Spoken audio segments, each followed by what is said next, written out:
तो इमेजिन करो आज से 5 से 10 साल बाद आप एक हॉस्पिटल के बेड पे लेटे होंगे और वहाँ पे आपको पता चलेगा कि आपको कितनी सारी बीमारियां लग गई है और आपकी आने वाली पूरी लाइफ अब बीमारियों से गुजरने वाली है और आप लोगों का लाखों रुपए का खर्चा होगा और आप लोग हमेशा परेशान रहने वाले हो। तब आपको रिग्रेट होगा और इस वीडियो की याद आएगी कि जो चीज़ आज मैं इस वीडियो में बताने वाला हूँ उस चीज़ों पर आपने ध्यान दे लिया होता तो आज आपकी ऐसी हालत नहीं होती। तो इस वीडियो में मैं एक ऐसी इंपॉर्टेंट चीज़ बताने वाला हूँ, अपने लाइफ के एक्सपीरियंस के साथ शेयर करूंगा। तो देखो, सिर्फ 2 से 3 हजार रुपए देके, सिर्फ 2 से 3 हजार देके आपको अपना करवाना है फुल बॉडी ब्लड टेस्ट। देखो, मैं आप लोगों को अपना एक्सपीरियंस शेयर करता हूँ। तो लगभग 1 से 2 हफ्ते पहले मैंने अपना करवाया फुल बॉडी ब्लड टेस्ट। किसके कहने पे? मैंने ही देखा चैट टैग को। चैट टैग बताता है कि आप अपने टीनेज ईयर्स में आपको ब्लड टेस्ट करवाना कितना ज्यादा जरूरी है, वो चीज आपकी कितने ज्यादा प्रॉब्लम्स को फिक्स कर सकते हैं। बेसिकली टीनेज में ब्लड टेस्ट करवाना जरूरी क्यों है? क्योंकि टीनेज एक ऐसा फेज है बॉडी का जहाँ पे आपकी बॉडी ग्रो कर रही होती है और उस समय पे अगर आपके बॉडी के अंदर डेफिशिएंसी होगी और वो चीज आपको पता नहीं चलेगी, देन वो आपको लॉन्ग लाइफ टर्म डिजीजेस दे सकती है, प्रॉब्लम्स दे सकती है।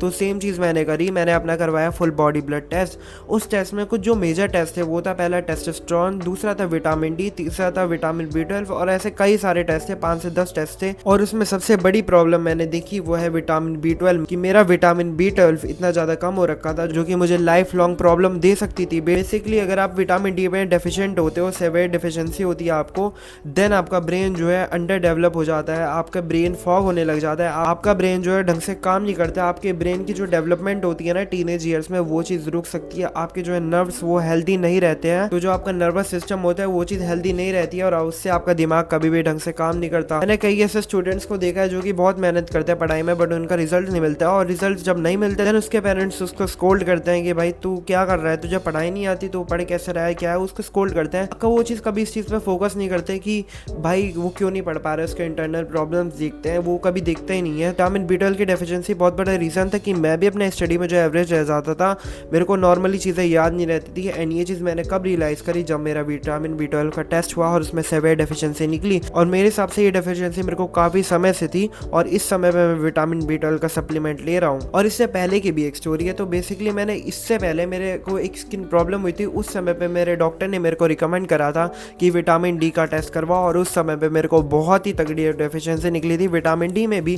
बेसिकली मेरा विटामिन डी का लेवल जो है 16 हो रखा था। बेसिकली जो मिनिमम लेवल होता है वो चीज़ आपका 40 होता है और अगर आप लोगों को विटामिन डी की डेफिशिएंसी होगी देन आपकी बॉडी में काफ़ी सारी प्रॉब्लम्स होगी। पहली चीज़ वो है आपका टेस्टोस्टेरोन गिरेगा, दूसरा जो है आपको डिप्रेशन जैसे सिम्टम फील होगी, आपको कभी भी किसी चीज़ को करने के लिए मोटिवेशन नहीं मिलेगा, तीसरा जो है आपकी हाइट की ग्रोथ रुक सकती है क्योंकि आपकी हाइट तब बढ़ती है जब आपकी बोन ग्रोथ होती है और बोन ग्रोथ कब होती है, जब आपके बॉडी में जो है विटामिन डी होता है और कैल्शियम होता है। और अगर किसी को विटामिन डी की डेफिशिएंसी होगी देन उसकी हाइट भी स्टंट हो सकती है। तो विटामिन डी तो मैंने उस समय पे फिक्स कर लिया था बट मैंने विटामिन B12 नहीं करा था जो कि मैं अब कर रहा हूँ। और बिलीव मी भाई, मेरे को लिटरली एक हफ्ते में चेंजेस देखने को मिल गए हैं। तो लगभग एक हफ्ते पहले मैंने जो है सप्लीमेंट लेना चालू कर दिया था विटामिन B12 का और अभी मेरे को जो है थोड़ा कम ब्रेन फॉग देखने को मिलता है, मेरी थोड़ी बेटर मेंटल क्लैरिटी। ये चीज़ मैं रियल बता रहा हूँ, ये चीज़ में कोई सिम्टम्स नहीं बता रहा हूँ जो कि मैंने इंटरनेट या ChatGPT से पढ़े हैं, ये चीज़ मैं खुद के एक्सपीरियंस से बता रहा हूँ जो कि मेरे को इंप्रूवमेंट दिखी है थोड़ी बहुत। बाकी आप लोगों के लिए ब्लड टेस्ट करवाना, फुल ब्लड टेस्ट करवाना इसलिए ज़रूरी है क्योंकि हो सकता है कि आप लोगों की ये चीज़ हो,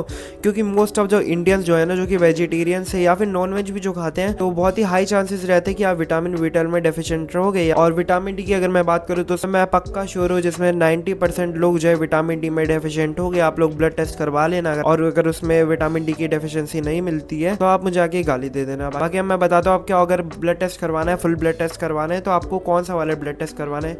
बेसिकली जो आपको ये चार्ट दिख रहा है ना, आपको ऐसा ब्लड टेस्ट करवाना है, जो जो चीज़ें आपको इसमें दिख रही है वो चीज़ करवानी है, इसमें आपकी सारी चीज़ें कंफर्म हो जाएगी। और इसमें कुछ ऐसे टेस्ट भी इंक्लूडेड है ना जो कि आपके आने वाली जो बीमारी लग सकती थी आपको वो जिसका अर्ली साइन दे देगी, जैसे कि आपका थायराइड हो गया या फिर इसमें डायबिटीज़ का भी टेस्ट है। अगर आप प्री डायबिटिक होगे तो आपको उस चीज़ का भी साइन मिल जाएगा। और इसमें ऐसे कई सारे टेस्ट है जो कि आपको जो है वार्निंग साइंस बता देगा, आपको कंफर्मेशन देगा कि आगे कोई बीमारी तो नहीं निकल सकती। तो बेसिकली मेरे को तो कोई बीमारी नहीं निकली थी बट आपको निकल सकती है बिकॉज हम लोगों की डाइट काफ़ी ज़्यादा शिट होती है, हमारा रूटीन काफ़ी ज़्यादा शिट होता है। तो please get a blood test done. और एक प्रो टिप मैं देना चाहूँगा वो है कि आप जब अपना ब्लड टेस्ट करवा लो ना देन उसका ChatGPT से जो है एनालिसिस ले लेना, बहुत ही प्यारा एनालिसिस निकालता है। मैंने लिटरली अपना रूटीन जो बना रखा है इस समय अपने बॉडी को फिक्स करने का वो ChatGPT से बना रखा है। मैंने उससे सप्लीमेंट पूछा, मैंने इंप्रूवमेंट के लिए पूछा, मैंने ओमेगा 3 फिश ऑयल भी लेना चालू कर दिया, वो चीज़ में मेरे को रिकमेंडेड थी। बाकी मैं आप लोगों को बताऊंगा कि मैंने क्या चेंजेस अपने बॉडी में फील किए। तक ले मिलते हैं नई वीडियो में। चुकू बुकू, बाय बाय।